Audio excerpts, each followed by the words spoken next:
Heart attack ही खूप मोठी medical emergency आहे आणि आपल्याला माहितीच आहे की हार्ट अटॅकचे जास्तीत जास्त रुग्ण जे मरतात ते योग्य वेळेला इमर्जन्सी ट्रीटमेंट न मिळाल्यामुळे मरतात. डायबिटीस आणि ब्लड प्रेशर असलेल्या सगळ्यांना किंवा ज्यांचं कोलेस्ट्रॉल सुद्धा हाय त्यांना हार्ट डिसीजेस पुढे जाऊन होण्याचा किंवा अचानक हार्ट अटॅक येण्याचा धोका असतो. डायबिटीसच्या पेशंट्समध्ये तर हे खूप वेळा बघायला मिळतं की त्यांना हार्ट अटॅक म्हणजे हार्टचं जे पेन आहे, चेस्ट पेन आहे, ते बऱ्याच वेळेला हाय ब्लड प्रेशरमुळे किंवा शुगरमुळे होत नाही. मग अशा वेळेला आपण काय करू शकतो की पेशंटकडे ॲटलिस्ट हॉस्पिटलपर्यंत पोहोचण्याचा वेळ मिळेल आणि पेशंट सुखरूप हॉस्पिटलमध्ये पोहोचून त्याला योग्य ती ट्रीटमेंट योग्य वेळेत मिळेल आणि आपण पेशंटचा जीव वाचवू शकतो. नमस्कार, मी डॉक्टर ऐश्वर्या फाटक, वेदोलॉजी स्पेशालिटी क्लिनिकमध्ये आपल्या सगळ्यांचं खूप खूप मनापासून स्वागत करते. आत्ता काही दिवसापूर्वी ओपीडीच्या वेळेस एक पेशंट सकाळी माझ्याकडे अत्यंत असा घामाघूम झालेला आणि त्याला ब्रेथलेसनेस होता प्रचंड. हार्ट अटॅकचे टिपिकल सिम्पटम्स घेऊन क्लिनिकला आला आणि त्याला आधी 4 वर्षापूर्वी सुद्धा एकदा हार्ट अटॅक येऊन गेला होता अशी हिस्ट्री त्यांनी मला सांगितली. त्याच्याबरोबर कोणीही नव्हतं. त्या पेशंटला आपण ऑनगोईंग हार्ट अटॅकमध्ये त्याचं जेव्हा मी बीपी चेक केलं तर ते वरचं जे बीपी आहे ते 245 होतं आणि खालचं जे बीपी होतं ते 145 होतं. इतक्या हाय ब्लड प्रेशरमध्ये सुद्धा आयुर्वेदिक मेडिसिन्स आणि काही अगदी इमर्जन्सी मेडिसिन्स, इमर्जन्सी उपचार त्याच्यावर करून तो सक्सेसफुली पेशंट पूर्णपणे हॉस्पिटलमध्ये जाऊ शकला, रिकवर झाला आणि ज्या ठिकाणी त्याची ट्रीटमेंट झाली त्या डॉक्टरांनी सांगितलं की तुला उत्तम फर्स्ट एड मिळाल्यामुळे तू आज वाचलेला आहेस. त्याची टेस्टिमोनियल मी व्हिडिओच्या शेवटी देतेच आहे, पण त्याच्यासाठी मी जे जे केलं किंवा आपण हार्ट अटॅक वाचवण्यासाठी जे जे करू शकतो ते आता मी तुम्हाला सांगणार आहे.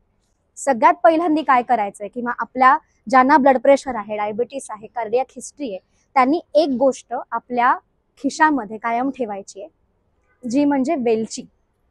ओके, सो आपल्याला वेलची ही तुम्ही सोलून पण ठेवू शकता किंवा तुम्ही डिरेक्टली वेलचीची जी नॉर्मल वेलची आहे ती सुद्धा ठेवू शकता. ती तुम्हाला जेव्हा केव्हा तुम्हाला अशा प्रकारे चेस्ट पेन आहे किंवा हार्टबर्न आहे किंवा कासावीस होणं हा प्रकार आहे त्यावेळेला तुम्हाला ती वेलचीचे दाणे हे दाताखाली चावून धरायचे. त्याचा जो रस आहे तो तुमच्या पोटामध्ये जाणं हे गरजेचं आहे. वेलचीमध्ये असे काही मुळात तत्व आहेत किंवा मेडिसिन्स आहेत, मेडिसिनल प्रॉपर्टीज आहेत की ज्या हार्ट अटॅकला काही काळासाठी प्रिव्हेंट करू शकतात आणि आपल्याला अगदी कॉस्ट इफेक्टिव्हपणे सगळ्यांच्या घरी असणारा उपाय आहे. सो नक्की ती तुमच्या पाकिटामध्ये असली पाहिजे. दुसरं आपण जे काही करू शकतो, जे मी त्या पेशंटलाही सांगितलं होतं की हृदय म्हणजे आपली जी षटचक्र आहेत, 6 चक्र आहेत, ज्यांनी आपलं सगळ्यांचं शरीर हे मेंटेन झालेलं आहे, तर त्या हृदयाच्या जवळ असलेलं चक्र किंवा हृदयाला एनर्जाइज करणारं जे चक्र आहे ते असतं अनाहत चक्र. आणि हे जे अनाहत चक्र आहे त्याचे ध्वनी आहेत, म्हणजे त्याचा एक पर्टिक्युलर ध्वनी आहे तो ठ आणि ट असा आहे. सो हे जे ध्वनी आहेत हे जर तुम्ही म्हटलेत मोठ्यानी जिथे तुम्हाला म्हणजे छातीवरती हात ठेवून, तर त्या अनाहत चक्राला प्रोटेक्शन मिळून हार्ट अटॅक सुद्धा प्रिव्हेंट होतो. त्या पेशंटला सुद्धा मी ट आणि ठ म्हणजे आपण काय करू शकतो तो विठ्ठल हे आपण छातीवर हात ठेवून मोठमोठ्याने आपल्याला विठ्ठल विठ्ठल विठ्ठल विठ्ठल असा तो नामजप जो आहे तो करणं हा अपेक्षित आहे. त्यांनी अनाहत चक्र प्रिव्हेंट होतं आणि हार्ट अटॅक प्रिव्हेंट होतात. सो हे आणखीन एक. आणि तिसरी महत्वाची गोष्ट म्हणजे सुजोग थेरपी जी आहे की माझे आपण ॲक्युप्रेशर म्हणतो, त्यात काही पॉइंट्स हे आपल्या हार्टशी संबंधित आहेत स्पेसिफिकली, ते आता मी तुम्हाला सांगणार आहे. सो इमर्जन्सी सिच्युएशनमध्ये, इमर्जन्सी कंडिशन्समध्ये त्या पॉइंटवर करेक्टली आपल्याला प्रेशर द्यायचं आहे. सो ते पॉइंट्स कोणते आता मी तुम्हाला सांगणार आहे.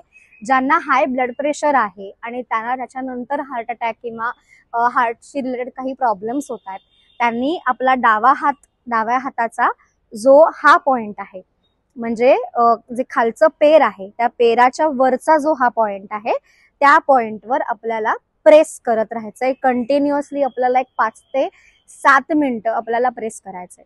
जर त्या पेशंटला ते शक्य नसेल, पेशंट अनकॉन्शियस असेल, तर ते पेशंट बरोबर असलेल्या नातेवाईकांनी कंटिन्युअसली हॉस्पिटलला जाईपर्यंत करणं आवश्यक आहे. त्यानंतर हार्ट अटॅक येण्याच्या आधी किंवा चेस्ट पेन होण्याच्या आधी बऱ्याच पेशंट्सना हार्टबर्न, गॅसेस किंवा उलटी होणं, मळमळणं हे लक्षण असतं. तर काय होतं ऍक्च्युली आतमध्ये की अतिरिक्त जो वात आहे ना, तो वात एका ठिकाणी अवरोध होतो, म्हणजे ऑब्स्ट्रक्ट होतो, आणि त्यावेळेला सुद्धा हार्ट अटॅक किंवा त्यासारखे सिम्पटम्स हे दिसतात. मग अशा वेळेला काय करायचं, तर आमाशयाचा म्हणजे आपल्या आमाशयगत वात जे आयुर्वेदाने सांगितलंय त्याचा पॉइंट हा आहे. म्हणजे तुम्ही जर बघाल तर आपल्या अंगठा आणि मोठं पहिलं बोट याच्या एक्झॅक्टली हा मधला पॉइंट आहे. हा मधला पॉइंट आपल्याला सतत दाबून ठेवायचा आहे जोपर्यंत आपल्याला मेडिकल हेल्प काही मिळत नाही तोपर्यंत. आणि तिसरा खूप महत्वाचा पॉइंट आहे, हा स्पेसिफिकली हार्टचा पॉइंट आहे. हा सुद्धा आपल्याला खूप एक 5 ते 7 मिनिटं मिनिमम प्रेस करून ठेवायचा आहे, तो म्हणजे हा पॉइंट. जनरली ज्या आपल्या रेषा असतात तर ती ही वरची आणि खालची जी रेष सगळ्यांना दिसते, त्या रेषेच्या मधला या हाताला जो सरळ सिमिलर जाईल पॅरलल, अशी ही रेष जी आहे इथे आपल्याला प्रेस करून ठेवायचं. सो ह्या 3 गोष्टी जर तुम्ही केल्यात तर हार्ट अटॅक नक्की प्रिव्हेंट होतो, डॉक्टरकडे जाईपर्यंतचा वेळ मिळतो. आणि त्याशिवाय आयुर्वेदिक काही मेडिसिन्स आहेत जी मी त्या पेशंटमध्ये दिली होती.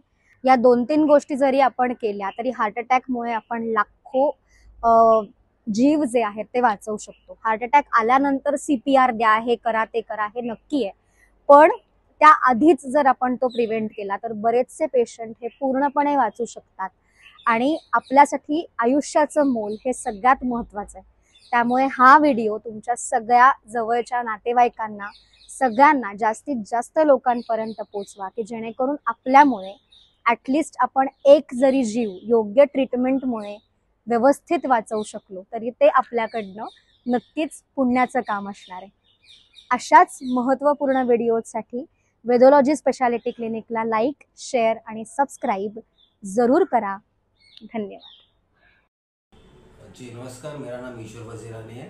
वैसे तो मैं रहना मुलुंड में रहता हूँ और मेरा ऑफिस जो है थाना में रहता है। 26 तारीख सवेरे अचानक 12 बजे मेरे को बहुत तकलीफ़ होने लगी और मेरा बॉडी पूरा वीक होने लगा, मुझे पसीना छूट रहा था और बहुत लो फील कर रहा था।